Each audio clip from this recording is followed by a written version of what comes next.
All right. Good morning, Kipsters. Today is Thursday, April 16th, 2020. So let's go ahead and pause really quickly. So yesterday, which was Wednesday, Miss Hall gave you guys the actual word for Thursday already. So you had your Wednesday and your Thursday word. So if you wrote a definition, um, if you did your job writing a definition, found the definition and writing a sentence for abrasive or impartial, then that's totally cool. I'm okay with that because it was a mess up on my end. As long as you have a word of the day for Wednesday.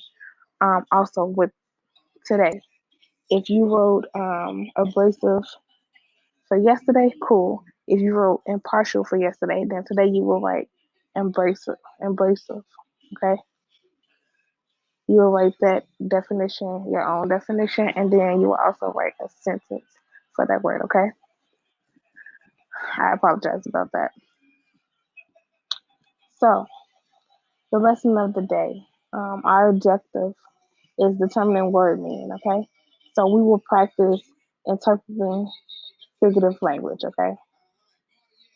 Why we're doing this is because as careful readers, students are mindful of word connotation and figurative language because it helps us understand what the author means.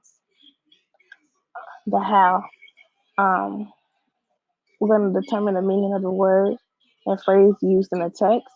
We're going to analyze the meaning of connotative and figurative language, and we're going to analyze the impact of figurative and connotative language on the overall tone and meaning of the text. Okay, if that was a lot, just hold off because I'm going to show you throughout the lesson. Okay, all right. So let's go ahead and get started. Here's a question you probably ask: what does that word mean? You can usually answer it by looking up the word in the dictionary, but words and phrases have meaning beyond their dictionary definition, specifically connotative and figurative meaning. The connotative meaning of a word or phrase is the feeling it tends to produce. Think about three words people often use to describe big cities: lively, crammed, and busy. A lively city sounds like a fun place to be. A crammed city sounds like it may be uncomfortable. And a busy city doesn't sound either fun or uncomfortable. It just sounds like a city, nothing more. Lively has a good connotation, and crammed is a bad one. And busy is just a natural one, okay? So the author also uses figurative language to express ideas of um, experience vividly, okay? A common type of figurative language involves making an image, compassion, finding a finding an unusual way that two different things seem to be alike. You can understand most figurative language by identifying what is compared and thinking about the effect of the comparison. Okay? All right. So think about that a little bit. So connotative meaning and figurative meaning. So when you think of connotation, words, think of words that have the similar meaning, like confidence, proud, arrogant, or young, youthful, childish. You see how all of them have the same kind of meaning: young, youthful, childish, confident, proud, and arrogant.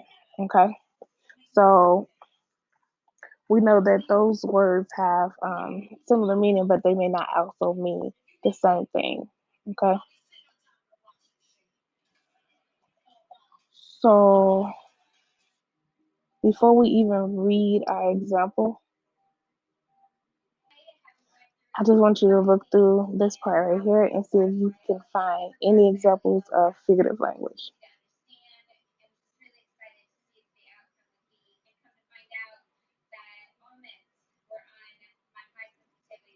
So let's move down.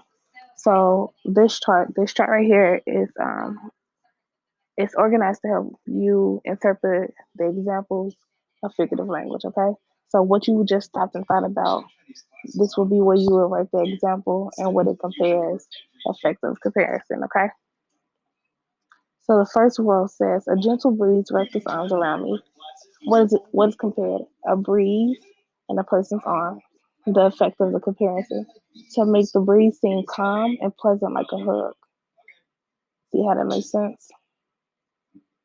So if that didn't make sense, the first thing, let's go back to the example. It said a gentle breeze wrapped its arms around me. I want you to ask yourself, how's the breeze like a person's arms? How does the author make the breeze seem calm? Okay, so we know that what's being compared is the breeze and a person's arms. So to make the breeze seem calm and pleasant like a hug. Okay, all right, let's try the next example. The cars were toys. What's being compared? Cars and toys. Okay, the next example says muffled sounds floated up like balloons. What is being compared? So before we even jump to this reading, I want you to think about what's being compared. For this example, I want you to think about the effect of the comparison for this example. Okay? For both examples, okay? All right, let's read.